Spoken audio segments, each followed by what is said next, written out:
So my name is Desmond Robinson, also known as Chef D.Authur. I am 33 years old. From Memphis, Tennessee, born and raised. I am a chef, personal chef, private chef, catering owner, recipe developer, food stylist. I'm just trying to dibble and dabble in all of the arenas of food.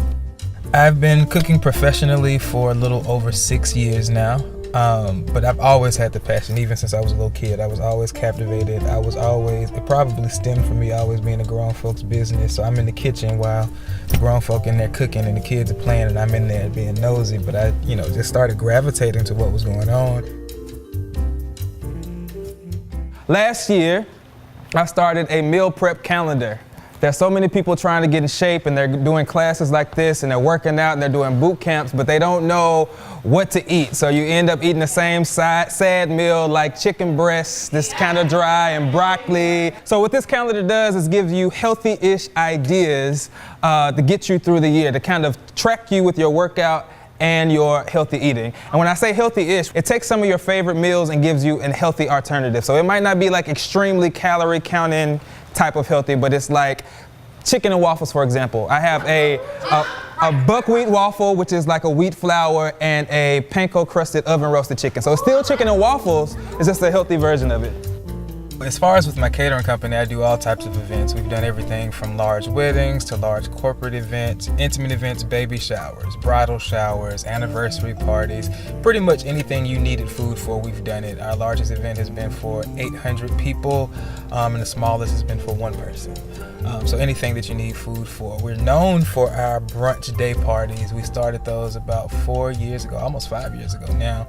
And they're annual. We've increased them. We do 2 now. They sell out every time. People look forward to it every year. We're trying to figure out a system where we implement more of those because people really, really enjoy them.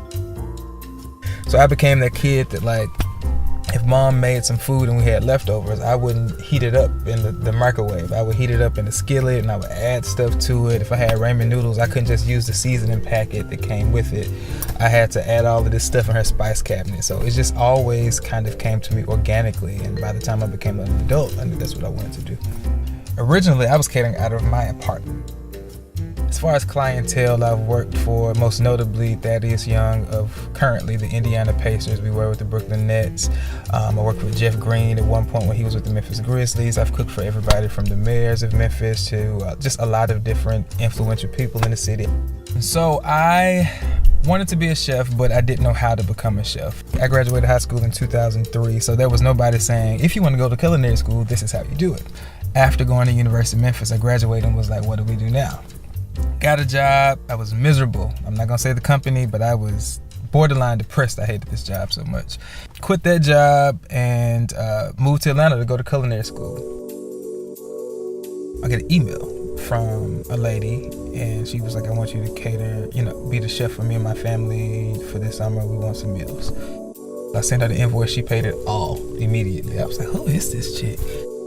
Well, she doesn't work at the beauty shop. She owns it. Her husband is Thaddeus from the Brooklyn Nets. And they were like, so you interested in going to New York, huh? And I was like, yeah. And I was like, your food is legit. So submit a proposal. And I submitted a very, very thorough proposal. And I got a call, like, can you come over? Go over there and listening to my good gospel music all the way over there. And I walk in the house and the first thing he said was, man, that proposal was so legit that they just got you a job.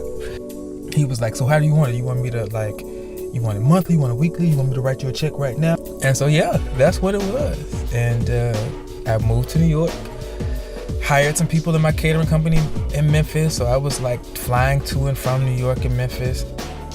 When I first moved to New York, everything really was a culture shock. I remember I moved there for a client, so I'm having to cook from them every day, breakfast, lunch, dinner, snacks, the whole works. And just going to the grocery store was a completely different experience. People are trying to catch Ubers and taxis and get on the bus and get on the subway with all of these groceries. And I just remember thinking, how am I gonna do this? Every day, how am I gonna do this? And so that was one of the major adjustments professionally. By the time that we got traded to Indiana that following year, my catering company, I pretty much wasn't cooking anything at that point. I was just operating it. And I worked with them for 2 seasons, and at the end of the last season, I decided there were some other things that I wanted to do because I recognized that I was in love with the way that food is presented. And so I made, again, another decision, like, all right, bro, like, this is what you want to do. And you can get comfortable and stay at this job forever, so go on before you get too rested and leap out there again. And so at the end of last season, I left. And now I am actively creating portfolios, working for varying clients all over the country, like anywhere you need food at this point. Atlanta, Miami, DC, LA, I go wherever people need food. And, I'm doing the whole propping bit now, creating my own portfolio, creating YouTube videos, creating recipes, submitting recipes to blogs, websites, and magazines. And so I'm doing my own thing again, and I'm enjoying it. There's a network of chefs in Memphis who've always had my back. My friends always have my back. My family, like that is not.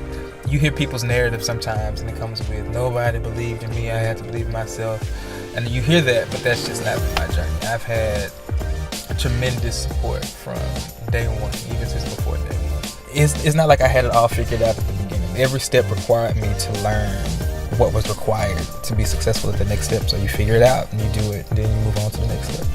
I would say just do it. Just go for it. Whatever the thing is, just try. If you fail, try again and just keep trying. A lot of stuff that has happened to me came truly just from trying. I can't say that I was any more excellent or any more prepared or any more trained or any of those things than anybody else. I just kind of had the tenacity to go for it, and sink or swim, I'm going. And so that's worked out for me so far.